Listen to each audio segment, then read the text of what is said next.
Happy New Year and welcome to the Bravo Outsider Podcast. I'm your host, Craig Midwinter, and I'm pleased to be joined by both Dylan Ferguson and Sandy Klowak. Happy New Year's, guys. Happy New Year. Happy New Year. Yeah. Any resolutions of note that you want to share?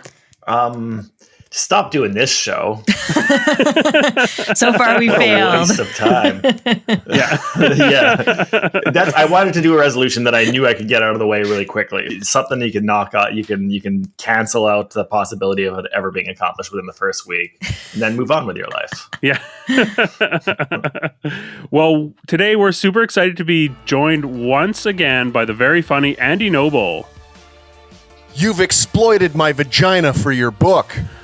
There we go. Exploited. Exploited was an important word. And I'm glad I got it on the second take. Excellent. Very, very happy to have you back, Andy. So for people who have been following our show, you've been on way back in the early days, but you have actually been exposed to a couple of the personalities that we saw in this. I think you were on when we were covering Real Housewives Ultimate Girls Trip Season 3, which featured Whitney and Heather. That's true. Yeah. My favorite, Heather. Yeah. So what did you think about them on Ultimate Girls Trip versus in the episode that we're covering? Well, it's different. I feel a little bit spoiled by the episodes that I've been given because I got Ultimate Girls Trip, which, as far as I could tell, was like an all-star game. Yeah. And now I've got the season finale, which felt like more of like a Game 7 championship kind of vibe to me. Like you never give me just a mid-season before the Christmas break episode. You're giving me the heaters. And I appreciate that. Saving the best for you. Yeah, absolutely. In terms of differences, it's like I said, I saw Whitney and Heather, the Ultimate Girls Trip, where they're all getting together and they're all just trying to poke the bear. And there isn't a lot of that, background stuff that happened, 6 seasons ago or whatever it is. So it was more of like a feeling out kind of an episode. Whereas this, you could tell there's a lot of history there.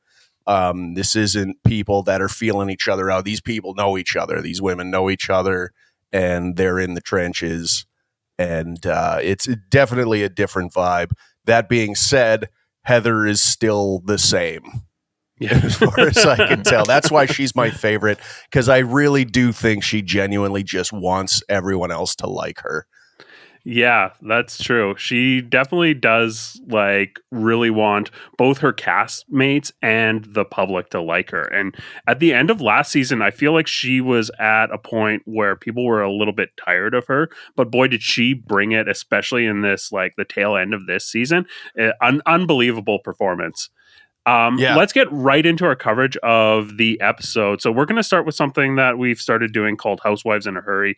And the idea is you've got 20 seconds to just spit out the most memorable things that you remember from the episode. So we're covering the Real Housewives of Salt Lake City Season 4 finale. So I'm going to start the timer and you can just dump your brain right now. Okay. Well, first of all, we have the fallout from Heather and Whitney screaming at each other in the parking lot.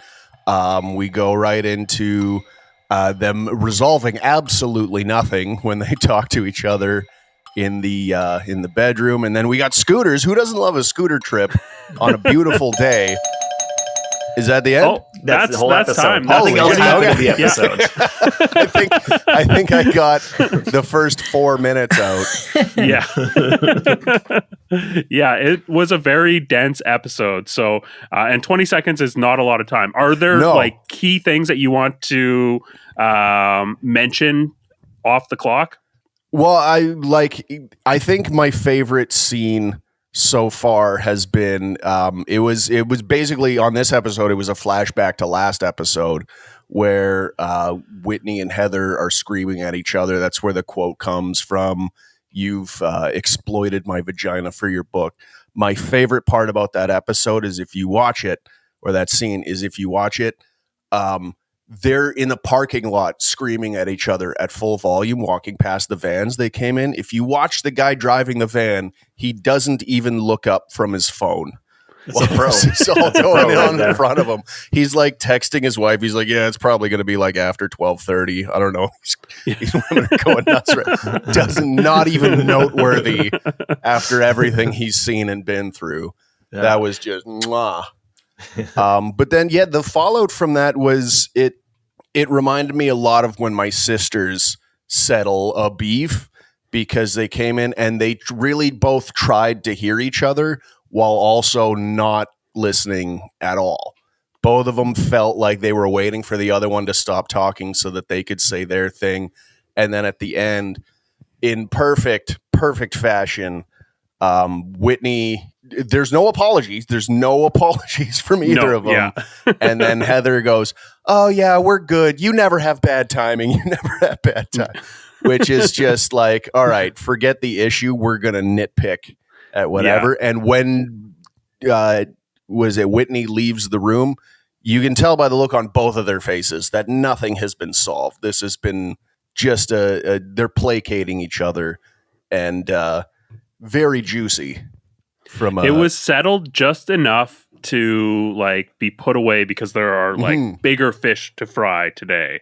And I do find it really interesting that you're keying in on the dynamic between Heather and Whitney as being one of the most memorable things here, because I feel like there was a huge bombshell that was dropped at the end of this episode that was like, it rocked the world. It shook the Bravo universe. Yeah, this is like when the episode started and they had the almost like Tarantino-esque flash to the end at the start of it. As someone who doesn't watch this show regularly, I was sitting there at the edge of my seat going, oh my God, there's been like a horrible crime committed. They must be talking about a murder or something because of the Game of Thrones music that's playing. And then very quickly after that, I'm like, oh no, they're talking about like brunch dates and stuff. Like, this isn't someone's getting thrown in jail. This is someone isn't invited to brunch anymore. So were there any like themes or like literary or cinematic devices that you picked out while watching these episodes that you think were notable? I'll go first. The sound engineer on this show should be making $14 million an episode, because it's not just the Game of Thrones music to build tension. It's not just there's a part at the end where Heather is listing off the things that have been done, and she's clapping her hands, and there is a literal gunshot sound effect for every example she gets. Just perfect. But also in the final scene where they're all screaming at each other, I know they all have lav mics on. I know how hard it is to adjust so you can hear one of them but not the other one. The way they balanced the high-pitched shrieks that were going at the end, so like to keep all those microphones from spiking is like there's an Academy Award in it for this person, as far as I'm concerned. Yeah, totally. Mm-hmm. And this is not like a cheap show to make. Like they've got the best of the best people on, like you said, the editing and the sound design, because so much storytelling happens in the edit and so much happens in like the producer. So you need to make sure you've got like sufficient coverage, and the way that this was shot was incredible in my opinion. Like I feel like that scene that we got down at the beach was incredible, the amount of coverage that they had on it, because they had 3 or 4 different cameras just covering it right down there on the location. But then they also had a drone that was flying around getting these like big sweeping establishing shots where you could see this like coven of witches on the beach with this like big villa looming over the scene. And as the wind picks up and the storm starts blowing in. Yeah, beautiful exactly. Yeah. The pathetic fallacy in this episode is incredible. Like at the dinner as well, the way the wind is this like sweeping turbulent force through this conflict was unbelievable. I loved it. Yeah, the way that the wind starts like blowing all the women's hair and dresses more and more, except for Monica, who bundles herself up. They cut to her and they're like, she's the evil one. And she's literally in like a black cloak. Yeah. It's so They're opera. like, Yeah. It's Mhm. absolutely the like emperor. It's a moment from Verdi. It's absolutely opera. It's incredible. Yeah, I thought like, so I just watched Saltburn over the weekend, and I can't help but draw like parallels between that film and this. And I didn't particularly like Saltburn, to be honest, but the themes of like obsession and class divide that are in both of those, and just the way that you see all of these storylines get weaved into this web that gets tied up at the end. I couldn't help but draw that comparison. There's less like grave grave scenes where there's fornication with a grave, but Wait, there what are is other Saltburn parallels. about? I saw It's the about fucking trailer graves, for it. man. It's about fucking grave. All right, well then, it was nice to talk to you. I've got more important things to get to. Yeah, any other themes or devices that anyone wants to call out before we get into our highlights? Well, I was just gonna say it was really. I mean, a lot of these episodes are well put together as far as storyline, but sometimes they're working with a lot less. So this was just, they had so much to work with. Heather did her whole shtick of like building the mystery and sort of these misdirection kind of techniques where you have this credit card scene and it's like, what's happening there? Is that important? And then when when the final dinner happens and before we get the flashback to the coven on the beach, which I agree was stunning. They're all going around talking about like mysteries about other people. So it's kind of like, well, where is this going to go? And then Heather completely just says, screw my doll game. I'm going to talk about Monica. But even before that, someone was talking about Meredith and there was this whole conversation about how we believe Monica over Meredith. And it was phrased really interestingly because they were saying like, yes, we all believed Monica. We all believe what she said. And it was like this past present tense. Cause I'm like, well, like in 1 minute, you're going to reveal that you don't believe her anymore. So it was just kind of interesting how that all built up. And I thought it was very fun. Yeah, the misdirection was really powerful there. And you've got to figure that final scene where the confrontation happens and everything's laid out on the table. You got to figure there was enough there to fill the entire episode. Mm-hmm. But they were good enough at making sure that was the climax instead of the entire thing, because it did build. And I know, like, after seeing the whole episode, you see how, when they flash back 2 hours earlier and she's talking and she's saying, this is what I found out. I want you all to back me up. Something hilarious to me was they went to that dinner. That's clearly the most important thing. That's clearly the thing they need to talk about. But they still were like, all right, you two have something to solve. And you two, like, it was almost like a few jab punches before they landed the entire thing, which makes me wonder, like, when I'm awful with the names here, but when what's her name and what's her name were fighting about, like, I didn't feel like you backed me up at dinner.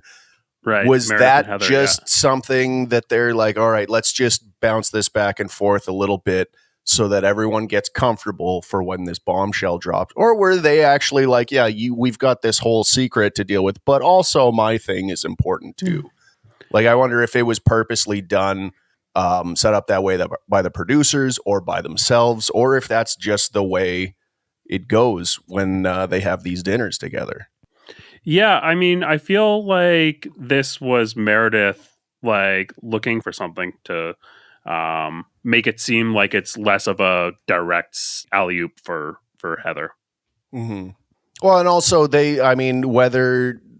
whatever situation they're dealing with, whenever it's not about them, everybody tries to make it about them. So it might have been just something being like, listen, I'm not going to say anything for the next little while, so I'm going to get some stuff in right here. Yeah. Totally. Let's get into our highlights then. Andy, what were your highlights from this episode? Well, one of my part that made me laugh hysterically is when they're all screaming at each other at the end. And there was a point where the evil one, the one who was Baroness Von Teese or whatever, Monica, whoever was the gossip girl right. of the episode. Yeah, Monica. She stands up and there's a point where it gets very heated, and it almost feels like they're going to be starting to throw dishes at each other, or it's going to get violent. And you see in the background 2 like headset clipboard people come running through the door in the background, and then everything kind of calms down a little bit, and then they run right back through the door. It's like they were like, oh my God, they're going to fight. And then, well, no, they won't. No, they won't. Don't interrupt. Don't interrupt. Just watching them do like the little foot squiggles and run back. I noticed that in the door. background. It was very like almost Hanna-Barbera. Like it was like something out of a cartoon. That, and when Heather is at the dinner, she's going to start her big speech about how Monica has been this evil secret account person. And you could tell this is like a big thing. She's been leading up to it. She's gotten people to agree to back her up on it. But when the time comes, she's so like flustered that she can't get the speech out. Like she makes a full meal of it. It feels like it takes her 5 minutes to actually make the reveal, because I have something to say and it is important. And I've found this out, and you can tell it's like when someone starts a sentence that doesn't know where it's going to finish. Yeah. She really just, there is one point where she gives like 8 examples of the same thing. Like, you have used these things to expose and tell people and make sure everybody knows. But I'm like, just do it. Just drop the hammer, Heather. Just drop the hammer. And then she finally does, and it's big, but it's, you could tell she made sure she got a lot of screen time for that, as she should. Yeah. Yeah. It is also funny how, like Sandy already mentioned, Heather is the one who made the game. And then when it gets to her, she's like, screw the game. I'm just going to announce something. Like, why did you set it up then? Like, what? Why didn't you give yourself Monica's doll? Because didn't she like give? I didn't quite understand who had what doll or how that worked. But anyways, whatever. Yeah. Creepy dolls can't hurt the vibe of this whole episode. For sure. So. Yeah.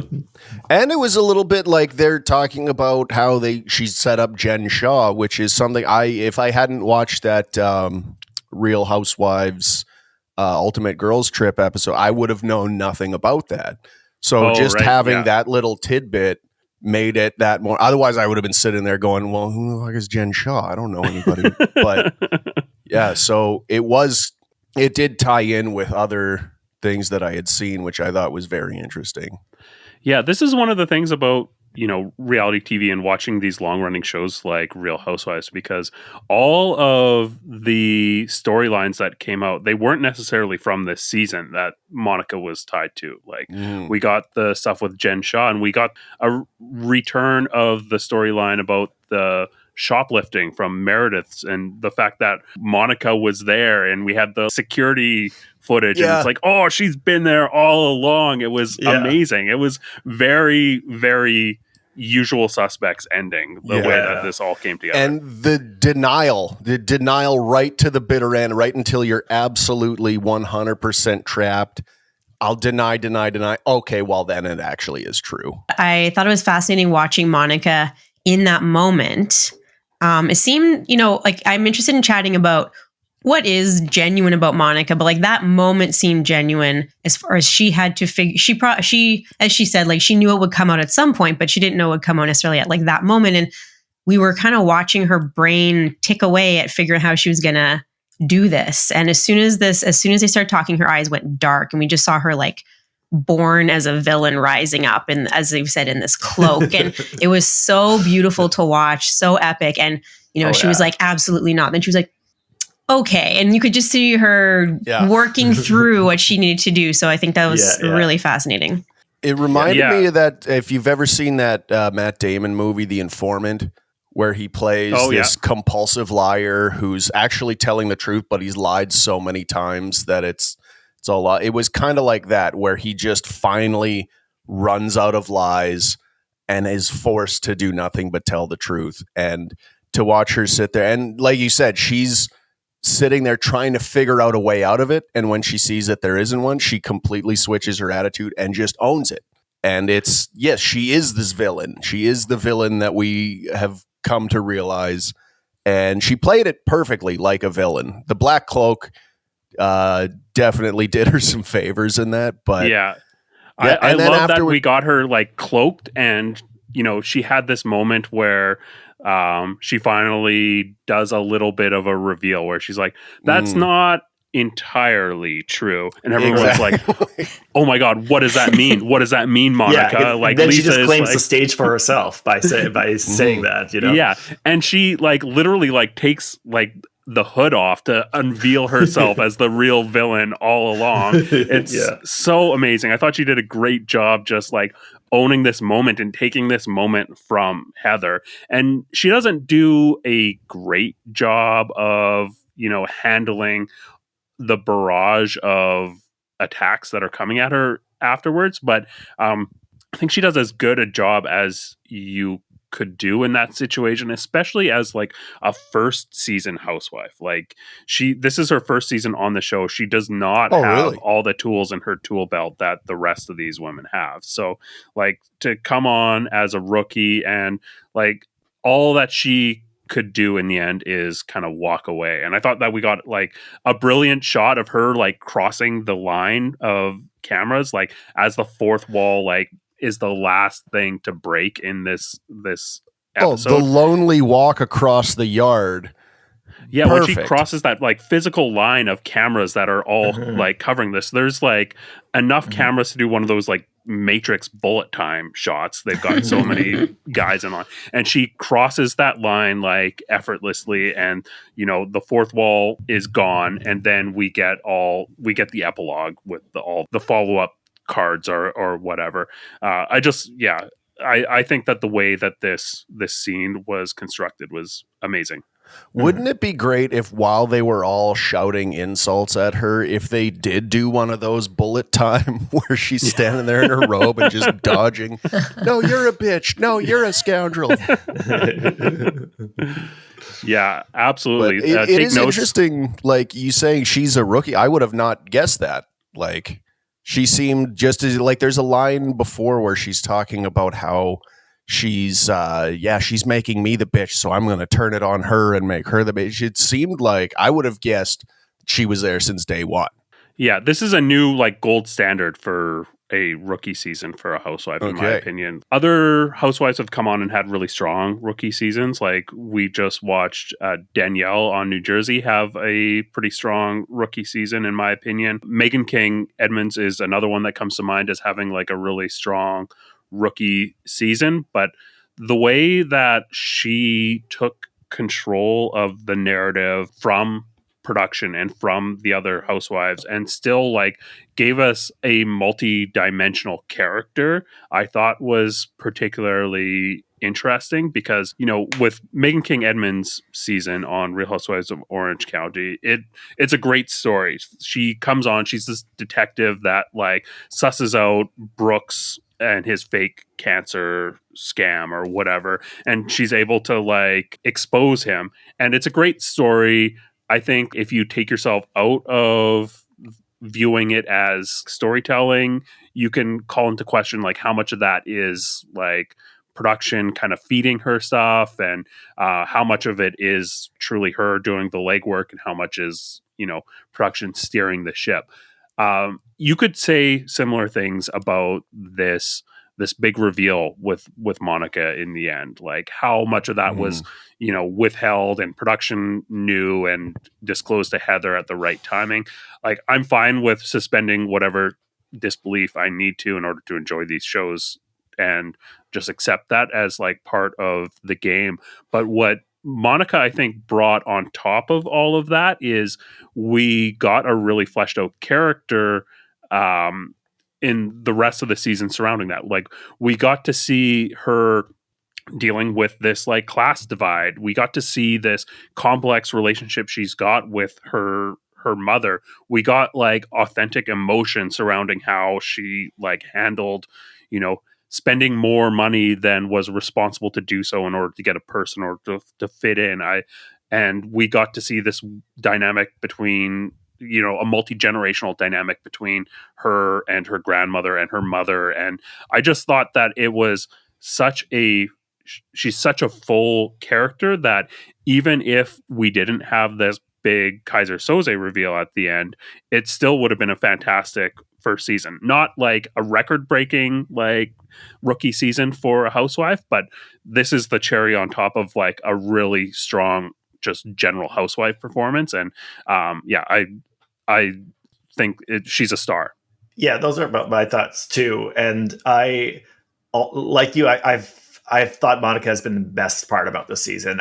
This season has a lot of great moving parts. It was a really good season, but Monica was my favorite part because she came in as someone who was so coded as an outsider, and the fact that we got all this character development, like you said, before we get the reveal, before we find out this, this other information about her, that we get the reveal armed with all that information about her character is amazing.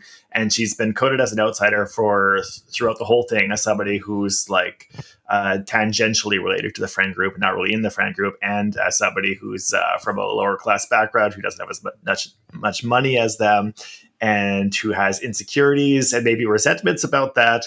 And I like that we kind of get a bit of foreshadowing in a way in the episode before this, when Monica gets really angry when she sees after Meredith and Lisa kind of explode, and then she sees them just kind of hanging out in the back of the van and being like, oh, my son says that I should talk to you and all that. And she's angry about this because she's like, you're supposed to be angry at each other. Why are you just falling back into formation again?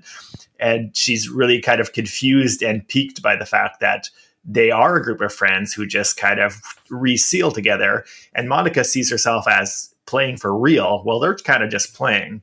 And Heather, has a line at the end when she's trying to reclaim the stage and take control as being the one who has the big revelation, who won the season. And she says, "There's something that you missed. We are friends." And that's not what Monica missed. That's the whole point of the thing, is that Monica has been an outsider all along, and has been acting as an outsider and has been playing more hardball than they are because she's an outsider, and she sees this as having realer stakes than they do in a certain way. Yeah, she's hungry. She's hungry, sure. Yeah. And Heather, when Heather starts talking about how she suffered so much mistreatment from Jen Shaw, including, of course, the fact that she got punched in the face, which I don't think was a surprise to anybody, right? She never came up with a cover story. She was just I forgot how it happened. I don't know. Yeah.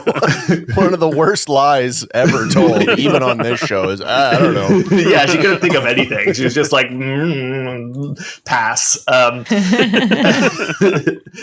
But then she's like, "Oh, I went through all this abuse at Jen's hands. I'm not going to do it again." But there's another way to read that, and that's that Jen was one of your friends, that Jen was somebody who was an insider. Jen was somebody who was wealthy and powerful in your group.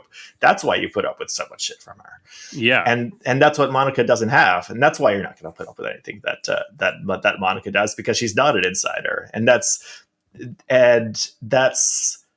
a big part of Monica's motivation too, obviously, is that she feels like such an outsider. And they really, when we see them assemble on the beach, that's such a moment of them being we put our petty squabbles aside, we assemble as a unit because we are the insiders.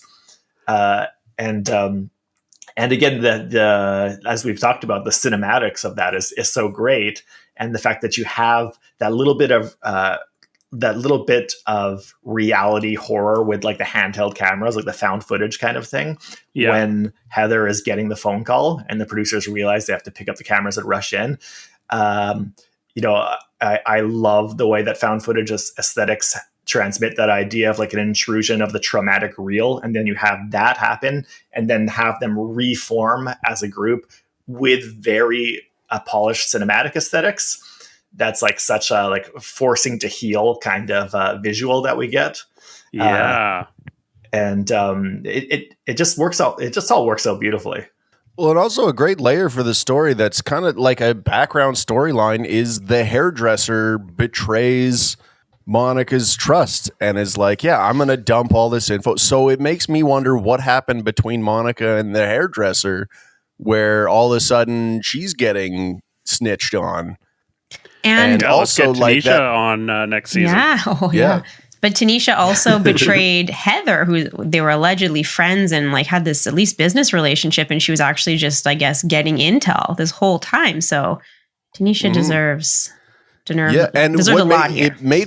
It made me think that whoever this Tanisha is, I don't know if she's showed up on other episodes or not, but if she's a hairdresser and it's now public knowledge that she has not only gathered information on Heather and reported it back to an enemy, a friend enemy or whatever, but also she was in cahoots with Monica and betrayed her as well. So I'm like, she's going to lose all of her business, because if you can't trust your hairdresser to keep her mouth shut, you're finding a new hairdresser. I mean, who doesn't gossip to their hairdresser? That's supposed to be a vault. That's supposed to be like going to confession. Yeah. And now she can't be trusted, and I hope she's got a backup plan. That's why I shaved my head, because I don't trust anyone with my secrets.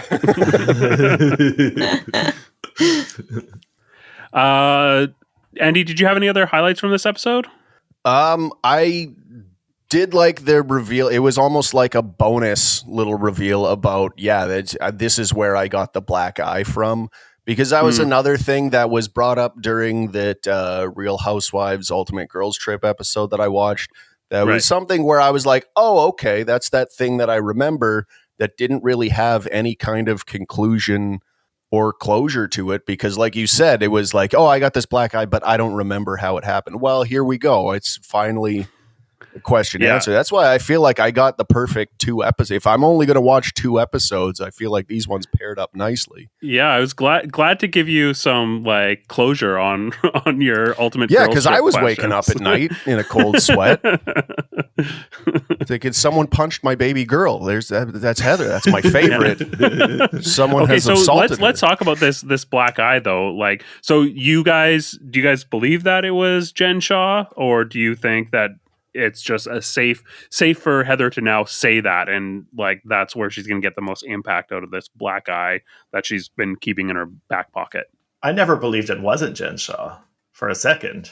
Oh yeah? Yeah. I thought it was just like an infection or something like that, to be honest. I bet it's like Jen Shaw like accidentally bumped into her when they were so drunk, and she like, I feel like it's going to be something like it's Jen Shaw, so she's playing that up, but it's not like Jen Shaw just like beat her down out of the blue or something. That's my guess. I don't know. Yeah, I'd be more likely to believe something like that, Sandy. Like, if it is Jen Shaw, it was some sort of like stupid accident, because I don't think that Heather is the type of housewife that is careful enough with information in order to play it this way. I think that just happened by accident. Like the fact that that this became this big secret that she was able to keep in her back pocket until it was a very impactful time to say that. I feel like she would have seen, okay, this is obviously going to be Jen Shaw's last season on the show because she's going to jail for 7 years. So I got to get this out there and use it while it's still like currency that's valued. But she saved it and was able to reveal at this like moment that had a bigger impact than it would have if she were to rush it out and just try to make something happen when it first happened. Mm-hmm. Jen Shaw has spoken out from prison saying that she did not punch Heather, apparently, on her Instagram. Okay. There's a quote on her Instagram stories prison. From Jen Shaw. Is she allowed to be posting on Instagram from prison? She may have phoned it in, or prison emailed it to someone and passed it along. Yeah, there's an Instagram hotline you can call up and just recite your post word by word. I like to picture her in her cell, but she's got like an iPhone 6 and the screen is just cracked to shit because it's been used for like drug deals and shit. Yeah. But she got a hold of it. Yeah, she's like, somebody smuggled it in their asshole, and she's like, "Yes, I got my fix." Sandy, what were your highlights? So I have to come back to the beach scene that we discussed a bit. It was so beautiful, as you said, Craig. Coven of Witches. They looked gorgeous. The wind, their dresses blowing around, their performance. The lighting or the filter or whatever they did there to make it look dark. It was Shakespearean. It felt like Macbeth or The Tempest. It just gave me everything I ever wanted. Like it kind of kind of like fully merged my two passions of history and Housewives, because it was just so poetic and so classic, and it really like it was just so great. And they were like learning about this betrayal of like one of their own or their little protege, and this and they kept using words like anguish or just maybe that was just on their faces, and I internalized it because it was so good. Anyway, so that was my absolute favorite scene of Real Housewives of all time, or Bravo of all time, I think, because it was just so beautiful. It was epic. You almost expected like a Game of Thrones dragon to fly through the sky in the background. Like it was just so huge. Yeah, I was watching that scene like Diego Calva at the end of Babylon, just like, you guys haven't seen Babylon, I can tell from your reactions. Yeah. Anyways, it was great. I was literally like, I'll just keep smiling. Housewives. That's always the safe way to go with these references. I don't know. I won't move my face at all. Craig got the same reaction with the Saltburn drop a minute ago. Yeah. This is the only pop culture I consume, everyone. So that's it for me. Saltburn was like the #1 streaming show on Netflix last weekend or something like that. So I thought that maybe someone had seen it, or movie on Netflix. But yeah, honestly, like, don't really bother. I won't turn this into a Saltburn. Like, a bit late for that, Craig. I'm kind of intrigued now. You brought it up as if it were significant culturally, and now you're saying no. And there's something about grave sex or whatever. Like, sounds all good. Yeah, no. We'll go. It's a pass. It's a pass. Dylan, what were your highlights? I mean, we pretty much covered it. I do like. It's just so amazing that Monica ends up being like a cuckoo at the end, just having. You know, it's her. They're there for her birthday too. That's the other thing which is so great. Yeah, that's so amazing. She has to leave. They're like, pack up and go. Okay. Doesn't even get a piece of cake. And I want to know, like, beyond the fact that it made for amazing television, how much sympathy do you guys have for Monica's perspective? Yeah, that's what I'm interested in too, because it's like, as Craig said, she does still feel really real and really messed up. Obviously, we know from her like childhood and her mother that that's genuine. As you said, like she really does want to fit in, but yet she also infiltrated this show, probably like selling herself as reality Von Teese, and that is epic and that is amazing. And so that dual thing that you described, Craig, was so good. So I kind of do have sympathy for her, because she's always kind of owning what she's done. And she just keeps doing kind of shitty things and then owns them. It's like, she is, right? Well, that's true. I mean, once they're revealed. She had a secret identity the whole time. Yeah. Once they're not secret anymore, whatever. Yeah. The master stroke at the end, when they're doing, like, after they've showed the women crying and hugging and all that stuff, and they cut to her at, like, her one-on-one interview, and she's sitting there going, like, there's more to this story, and you're definitely going to want to hear it. That's just, it's perfect cliffhanger. You think we're done with this person, but oh no, the killer rises one more time and takes a final slash. And it was perfect. And also her ability when she does finally say, okay, maybe it was me, but also you had, and her bringing up, you know, the DMs where people are liking and laughing at the posts about the other women, and nobody has their hands clean in this situation. Everybody was part of it in one way or another. Mm-hmm. Yeah, totally. When she says, like, you guys were my biggest fans or whatever, when she says that in the confessional, like, I fully believe that. You know? 100%. Yeah. And that's what's great about it too, is that it makes, and I think this is part of the reason why the other girls are so, like, feel so mortified and betrayed and anguished about this, is that it makes this very awkward intrusion of, like, the mixing the world of the fans with the world of the show. Mm-hmm. And they seem really to be trying to reaffirm the idea that the show is their world. It is their group of friends. They can re-strengthen the ties between them as friends. They are insiders, and the show is about our group of friends. But then the other perspective is that the show is about the viewers, and it's a world being played for the viewers. And there's this, and Monica suddenly reveals herself as this kind of awkward bridge between the two worlds. Right. This is their voice that's being co-opted. That brings up a question that I wanted to pose to you guys. Like, do you think that this is setting a bad precedent in terms of how fans are engaging with the content? Because I think we've seen just how annoying the Bravo community can be when they get a microphone.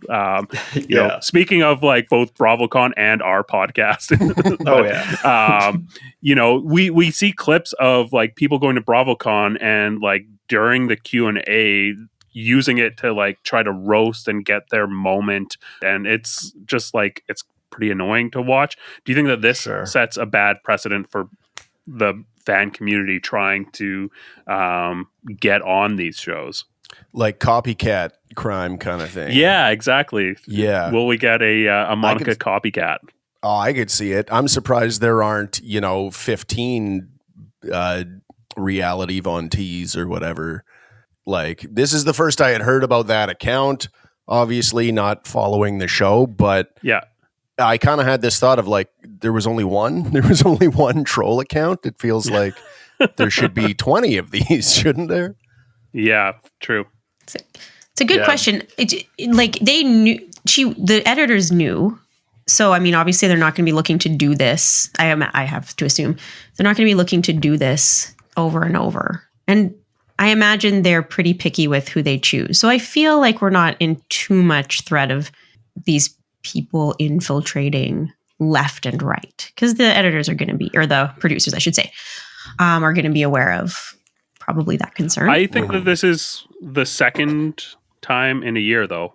Right, because Rachel Fuda had a Bravo fan account prior to this, and they tried to make that into a moment on New Jersey, and it fell really flat. It obviously didn't have the same impact. I don't even remember that. It was brought up. She's like Bravo Lover 123 or something was her in handle. The reunion. I think Jen Aiden brought it up that she discovered her Bravo fan account. Okay, well then I don't know. I didn't even remember that, and I watched the whole season. Yeah, well, that's how flat it must have fallen. Yeah, exactly. It wasn't a big thing really at all. Yeah. But I think it's also going to be it's going to be hard to do too, just because there's like the people who are going to be applying for the shows are going to be generally people who are already interested in the show. So it must be very hard to tease out. I think if they tried to like recreate this, they tried to re-engineer similar finales in other shows, it could get like really awkward and tiresome really quick.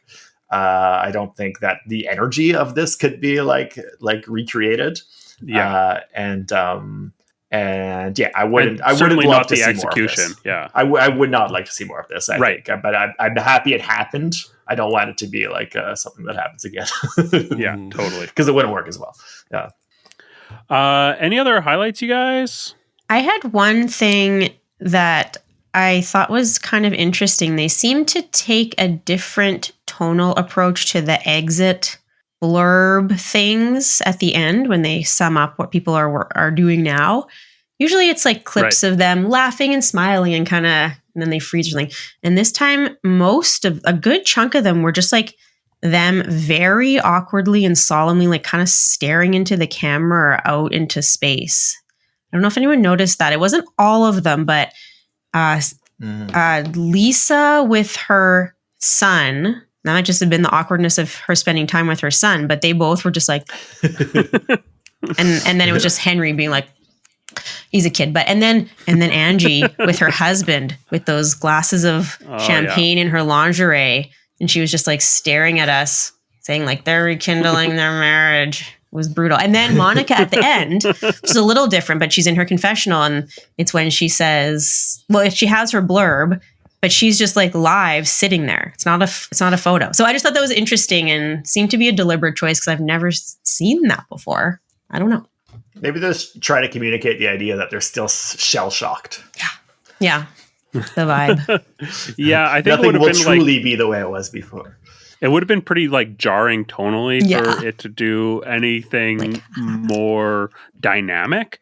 But yeah, I did also notice that it was a stark difference from what we normally see. But yeah, I think that they did what they could with what they had to work with. They needed to carry on the tone for the epilogue. So I think it was fine. You're right. It was like there were some like pretty awkward moments, especially like Angie stiffly there in her lingerie. Really.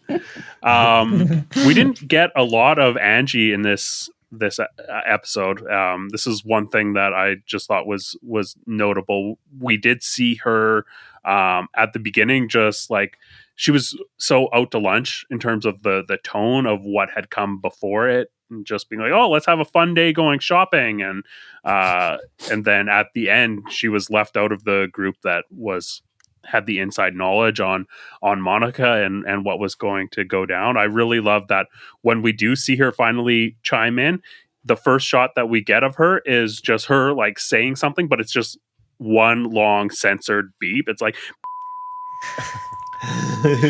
just the entire time that she's on camera.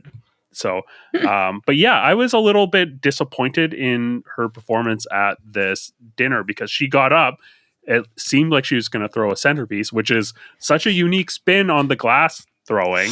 And then she put it down. I was disappointed because the Angie that was in Palm Springs and made her own T-shirt would have thrown that centerpice. Well, she knows what that did you guys think? Yeah. she could get kicked off the show for that, and she doesn't want that, right? Like they're coming down harder on the violent stuff now, I think, and I think she's too scared to rock the boat. Do you guys think she's a centerpiece could be dangerous? Yeah. You don't know what the like bottom is of it. It has to be weighed down from the wind. Like it could be a boulder. Yeah, true. Yeah. I didn't think about that. Is she a good character? Like, is she, I don't know. I'm asking, I haven't thought about it. Is she helping the show? I thought like the beginning of the season, I really thought she was a great addition, but kind of like petered out at the end. I don't know. She should have thrown it across the yard instead of at somebody, because once you pick that thing up, you can't put it down without looking like you're scared to throw it. And when she slammed it down on the table, I think Monica says something like that was pathetic, and she's 100% right. Yeah. Like, yeah, you can't throw it at somebody, but you got to throw that That's thing. true. Yeah, she should have done something. She should have done like a discus throw, because that's what you do in Greece. Yes. Yeah. Perfect. No, you're totally right. That was not a great moment for her. The old Greek beard just ain't what she used to be. Okay. Yeah. That was another thing I saw from the previous episode where someone accused her of being in the Greek mafia. And much the same way that I have the same feelings about Whitney when she's upset about what parts were used in Heather's book, is you can tell in both cases, she gets accused of being in the Greek mafia and she acts mad about it. You can tell she loves the fact that people think she's in the Greek mafia. She's very offended on paper, but you can tell she's like, oh my God, what juicy gossip about me. The same way that Whitney is when she's talking in the hotel room to Heather about, I didn't appreciate what you put in her book. You can tell by the way she's talking as she's telling Heather why she was offended by it. She's searching for a reason to be offended by it. Like she's looking for something. She loves the fact that she's in her book. She loves the fact that she gets to talk about this. And this is that Reality Von T's account. It doesn't surprise me that everyone was liking the stuff about the other women, because whether the Reality Von T's is an outsider or an insider, doing the exact same thing that all of them do, which is talking shit behind other people's backs. That seems to be a constant theme, is as soon as two of them are in a room and the third one isn't, everybody's talking about the third one. And I think part of that, the reason why they all hated that account was because it was doing this thing that they all do to them. Outside. And part of them, the same reason why they love the account is because this account was doing the same thing that they all do. Yeah. Yeah. They just have a pact with the insiders in the same friend group and the same social economic class that they can do that and regel. It's almost like when people who aren't from Winnipeg trash Winnipeg. It's like, well, you don't get to because you're not you're not getting stabbed at the bus stop like we're getting stabbed at the bus stop, right? Oh, you got stabbed at the bus stop in Thunder Bay? Let me see those fucking pathetic Thunder Bay wounds. Nothing. What do you use, a toothpick? Christ. So I want to do one thing before we finish up and pick our all-stars from this episode. A little segment called What's Weird. Just an opportunity, if anyone has something little that they saw that they thought was weird or raised an eyebrow that didn't warrant a full discussion in our highlights section. Dylan, we'll start with you. Anything stand out to you? In a little montage at the end, I haven't seen all of Salt Lake City, so there might be some things I missed, but do they ever address the fact that Meredith's husband, Seth, seems to be drunk in every single scene he's in? No. He seems always drunk to me, and so I was really delighted when we get the little scene of them in the hot tub at the end, and she cheers him, and he's just got like a metal flask that he cheers her with. He's just drinking straight up a flask in the hot tub, presumably his own hot tub, but he's still got his little flask in there. So I just like that this guy seems to be like just secretly an alcoholic that's never addressed. Yeah, not so secret. It seems obvious. I agree. Andy, how about yourself?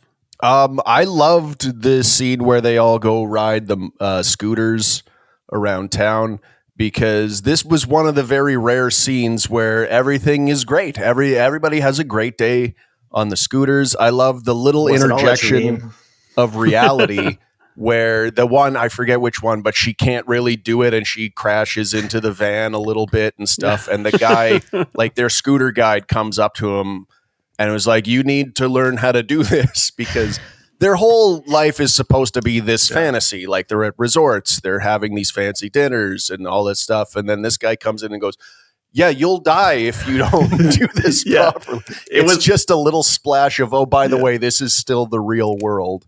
That conversation was so funny because I seem to remember it being like, he'll be like, no, you have to do it different. And she's like, or what? I'll die. And he's like, yes, or you'll die. Exactly. Yes, that is what will happen. Yeah. It's not a joke. At the very least, you're going to ruin this dress and your hat's going to fly off. Yeah. But it was such a great, this scene. It was, I love on the show the optimism that these women have for the activities they're going to do. Every time they're getting ready, they're like, oh, it's going to be such a fun day. When it's like, what would lead you to believe this isn't going to end in screaming like it all? Anytime they get on a boat, I'm like, don't get on that boat. We know what happens on this boat. You're going to lose your floppy hat or something. Shoes. Someone's shoes are going to get, thrown in the lake. But yeah, this was one time where they go out, they have this activity and everything's great. And I was sitting there as a viewer going, oh, maybe they are capable of just having a nice day. And this was so pleasant. And then immediately at the end of that, it cuts to doom, doom, and the doom and gloom comes right back in perfect storytelling fashion. Totally.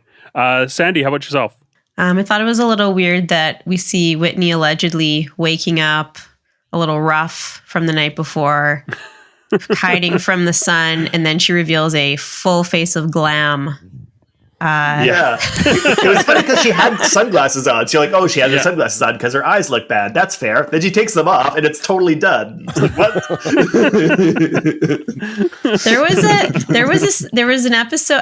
Obviously she doesn't see these episodes, but there was an episode recently, I don't know if it was on this trip, where she was looking really rough, either late at night or in the morning. So I don't know, maybe she was like, never again will I show my morning face. But yeah. So my weird little standout was a turn of phrase that Whitney used called, she said something about from the belly button to the butthole as like describing a region of her body. When she has she been a butcher before? Or? when would you use that? From the belly button to the butthole, we're talking about 15% of your body here. That's not that's not head to toe. That's middle to middle. Yeah, just really love that, and the contrast of what Heather thought that conversation was about, versus what Whitney thought it was about. Heather was like, oh, she took issue with this like Titanic reference, and Whitney's like, no, you're characterizing me as someone that like is super down to get photographed from the belly button to the butthole. Just like really like at odds with each other in terms of how they viewed that argument. But that turn of phrase really stood out to me. Yeah, and she was upset about the Titanic reference until it got put in front of her, and she went, oh, no, that's not what I'm upset about. It's upset about the idea that I would do. That's what I mean when she was kind of grasping at why she was upset about this thing that she knew was in the book before it got posted. Also, Heather was like, I read it to you. And she's like, yeah, but I hadn't read it myself. It's like, yeah. So yeah, you're grasping. She's grasping. It's the same sentences. I don't know. Yeah. I love the reaction to the phrase belly button to butthole, because you see Heather, it goes close up on her face and she goes, I didn't use the phrase butthole, which the way she said it to me read as she almost used the phrase butthole and then it got edited out. Like you could tell she was like, I was very careful to not use the word butthole. Yeah, I think she specifically says, I would never use the word butthole. Like her pride as a writer is insulted. Like I would not use that specific word. Because I'm sure she wrote this book. Right. Yeah. All by herself. There's another part of the episode where she yells at somebody. She's like, I am legitimately a New York Times bestselling author. And I'm like, the fact that she gets to yell that at people is hilarious to me. That's an actual thing. She's not bullshitting. Yeah. New York Times bestseller. Just like the author of every other stunt book by a C-list celebrity. They're all New York Times bestsellers. But what a feather in her cap at that table. Yeah. Amazing. Awesome. So before we close things out, everyone has the opportunity to choose between 1 to 3 stars from this episode that they would draft to a fantasy team if they were given the opportunity. Andy, the outsider, we'll start with you. Who are your stars? Are we talking about from the Housewives, or are we talking like side characters, or? Yeah, it could be whatever you want, really.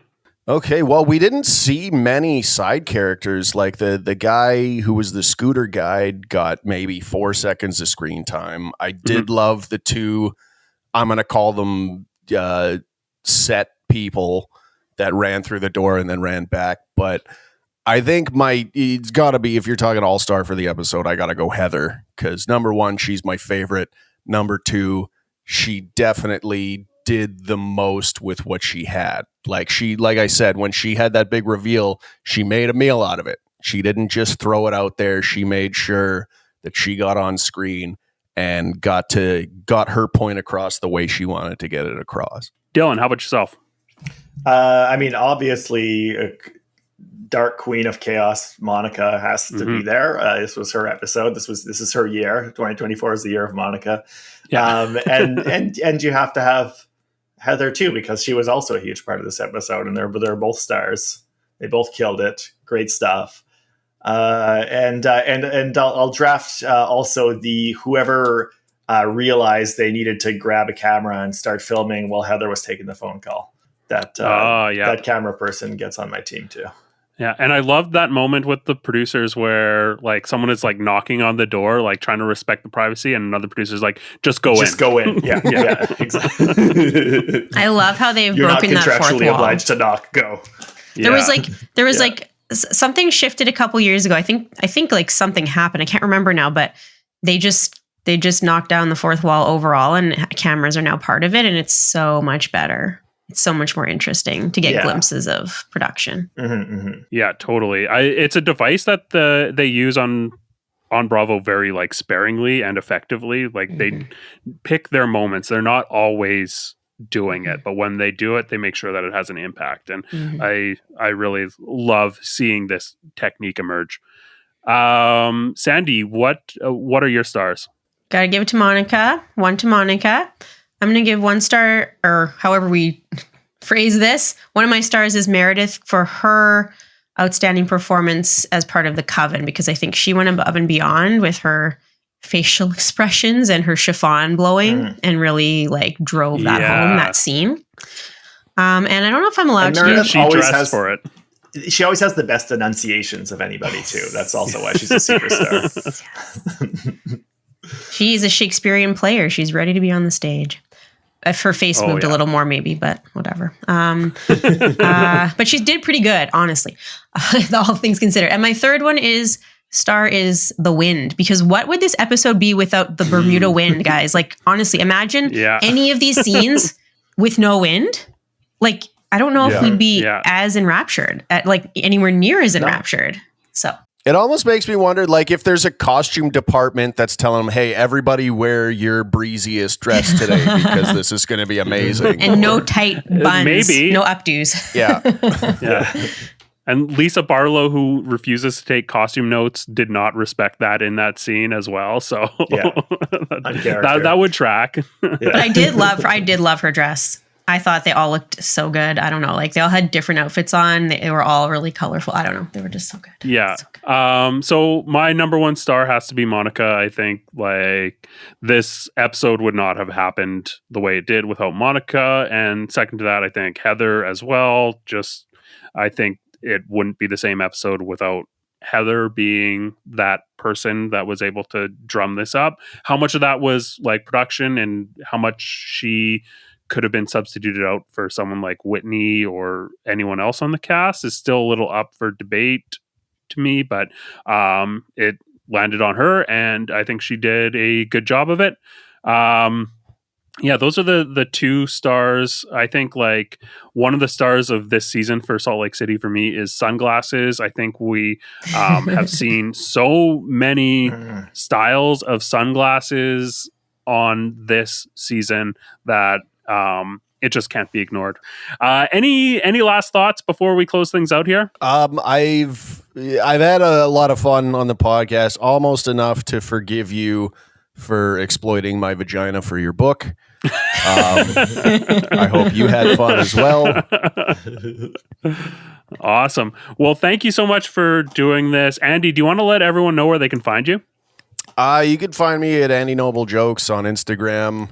That's kind of the only social media I have. And I don't know when this is coming out, but I'm headlining Rumors Comedy Club January 30th and 31st. Oh, yeah. It'll probably be out before then. Oh, yeah. Yeah, we'll be out. It's Friday the 5th is when this is going to be released. So lots of time. Sandy, how about yourself? I am on Instagram at Corporeal Curios. Right on. And Dylan? You can find me on Substack writing about movies. Just look for Dylan Ferguson. I have a few new things up there. I also have my list of my top 10 favorite films of 2023. I might have to edit that when I finally see Saltburn because Craig won't shut the fuck up about it, but we'll see. I'm Craig Midwinter. You can find me on LinkedIn or GitHub. So really don't bother looking me up. But I'm on Instagram at Bravo Outsider. We're on YouTube, Bravo Outsider. We're on TikTok and Twitter. Just look it up. You'll find us.